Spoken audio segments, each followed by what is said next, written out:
what does the metronome even do? What purpose does the metronome serve? Well, the metronome is going to help keep you in time.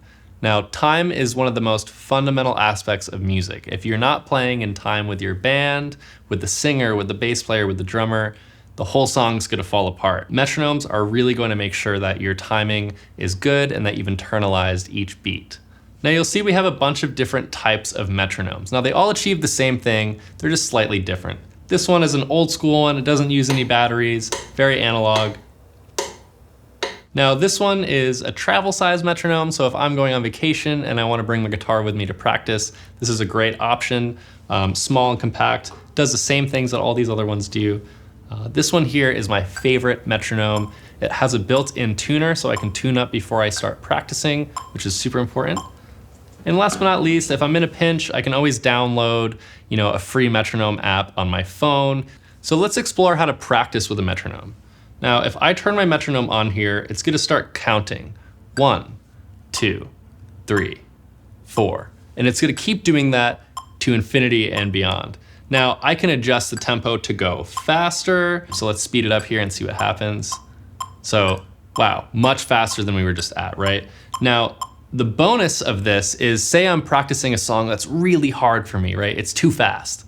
Well, I can practice it with the metronome slower, and then day by day increase the speed on the metronome, and over time I'll be able to play that really fast song that maybe seemed a little bit too hard to begin with. So a really great exercise that you can try with the metronome is playing in time, maybe a C major scale. So I'm gonna turn the metronome on here. It's at 60 beats per minute right now, which basically means 1 beat per second. So we have 1, 2, 3, 4, 1, 2, 3, 4. Now, each click is gonna represent a note. So every time I hear a click, I'm gonna play a different note in the C major scale. So let's try locking in with our metronome and playing along with the scale. I always count out loud for a bar or two before I start physically playing so I can really feel the time. 1, 2, 3, 4, 1, 2, 3, 4.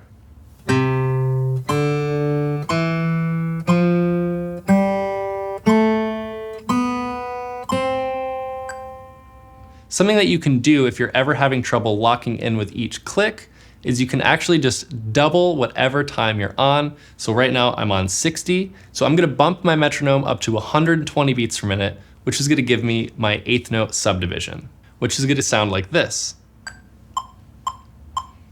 So now what I'm getting is, instead of 1, 2, 3, 4, I have 1 and 2 and 3 and 4 and. So let me try playing my same C major scale along with that with those subdivisions, giving me a little more clear direction on each beat.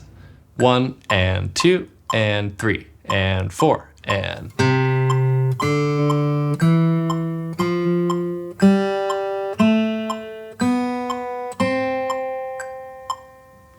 So you'll find it a lot easier to lock into the metronome when you have the subdivision there kind of guiding you along the way between those bigger spaces. One more thing I like to do with the metronome is practice my strumming. So let's try strumming 4 downstrokes on a G chord in time with the metronome. 1 and 2 and 3 and 4 and 1, 2.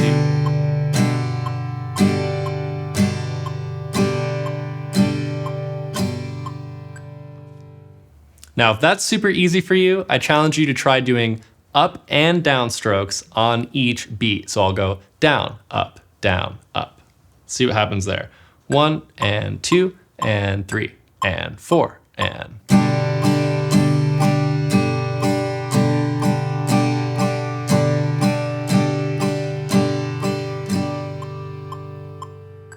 Remember that playing in time is one of the most important parts of music.